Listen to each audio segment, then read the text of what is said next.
দ্বিতীয় নম্বর আলোচনা হলো ওয়ালা শাইয়া মিসলুহু, আল্লাহ তালার মতো কোনো জিনিস নাই। এই জায়গার মধ্যে মৌলিকভাবে দুটি আশকাল জাগে।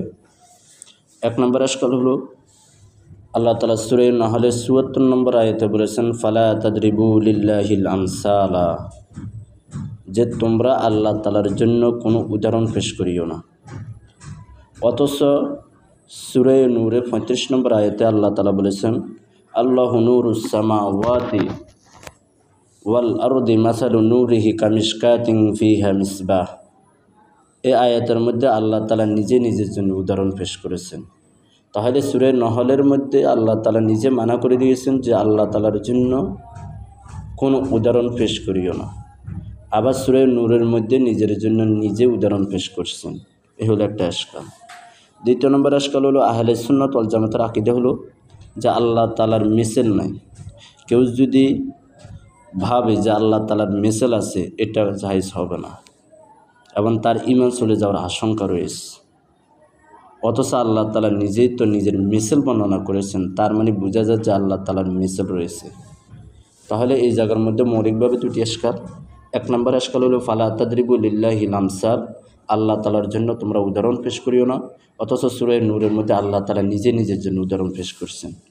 দ্বিতীয় নম্বর আশকাল হলো যে আহলে সুন্নাত ওয়াল জামাতের আকীদা হলো যে আল্লাহ তালার মিসেল বলতে কোনো জিনিস নেই। আর আল্লাহ তালা যেহেতু নিজের মিসেল বর্ণনা করছেন, তাহলে এর থেকে বোঝা যায় যে আল্লাহ তালার মিসেল রয়েছে। এই দুটি আশকাল। প্রথম নম্বর আশকালের জবাব হলো ফালা তাদরিবু লিল্লাহিল আমসাল, তোমরা আল্লাহ তালার জন্য উদাহরণ পেশ করিও না। এটার দ্বারা উদ্দেশ্য ঘাটিয়া ফকারের উদাহরণ পেশ করিও না, যেগুলো আল্লাহর শানে মানায় না, এমন কোনো উদাহরণ আল্লাহর জন্য তোমরা বর্ণনা করিও না। যেমনভাবে মুশরিকরা নিজের বানানো মাহবুদের ইবাদত করে, মূর্তির ইবাদত করে, আর তারা দলিল বর্ণনা করে মা না'বুদুহু ইল্লা লিয়ুকাররিবুনা ইলাল্লাহি যুলফা। যেভাবে কোনো বড় পর্যন্ত পৌঁছার জন্য ছোট একজন মাধ্যম হওয়া আবশ্যক, ওরকমভাবে আল্লাহ তাআলা পর্যন্ত পৌঁছার জন্য এই সমস্ত মাবুদের ইবাদত করা আবশ্যক। আল্লাহ তাআলা বলছে এই প্রকারে এই ধরনের ঘটিয়া মেসাল তোমরা কি করিও না, বর্ণনা করিও না। দ্বিতীয় নম্বর আশকালের জবাব হলো যে আল্লাহ তাআলার মিসেলের মতন কোনো মিসেল নাই। তাহলে আল্লাহ তাআলা নিজে কেন নিজের জন্য মিসেল বর্ণনা করলেন? এটার উত্তর হলো একটি হলো আল্লাহ তাআলার সিফাতের মতো সিফাত হওয়া, আরেকটি হলো আল্লাহ তাআলার সিফাত বোঝানোর জন্য কোনো উদাহরণ লওয়া।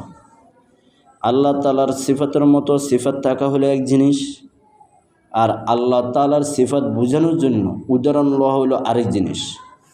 আল্লাহর সিফাত বোঝানোর জন্য উদাহরণ লওয়া জায়েজ আছে, শুধু সিফাত বোঝানোর জন্য যে কোনো একটা উদাহরণ, মানানসই উদাহরণ লওয়া জায়েজ আছে। তবে আল্লাহ তাআলার সিফাতের মতো কোনো সিফাত আছে বলে বিশ্বাস করা, এটা কোনো মুসলমানের জন্য জায়েজ নেই। সুতরাং এই আয়াতের মধ্যে শুধুমাত্র আল্লাহর সিফাত বুঝাবার জন্য আল্লাহ তাআলা মিসেল বর্ণনা করেছেন। যদি বলে এটাই আল্লাহর মিসেল, তাহলে এটা জায়েজ হবে না। 3 নম্বর হলো ওয়ালা শাইয়া ইউজিজুহু, এবং এমন কোনো জিনিস নেই যেটা আল্লাহ তাআলাকে অক্ষম করে দিবে। অর্থাৎ আল্লাহ তাআলা কোনো কাজ করার জন্য ইচ্ছা করবে আর কোনো জিনিসে সে তা বাধা প্রদান করবে, এমন কোনো জিনিস নাই। কারণ আল্লাহ তাআলা হচ্ছে কদির মতলব, আল্লাহু আলা কুল্লি শাইইন কদির ওয়া কানা আল্লাহু আলা কুল্লি শাইইন মুকতাদিরা। 4 নম্বর হলো ওয়ালা ইলাহা গায়রুহু, আল্লাহ তাআলা ব্যতীত কোনো মাবুদ নাই। অর্থাৎ এমন কোনো মাবুদ নাই যেটি মাবুদ হওয়ার উপযুক্ত। কারণ মাবুদ তো আছে যেটি হিন্দুরা বানিয়ে থাকে।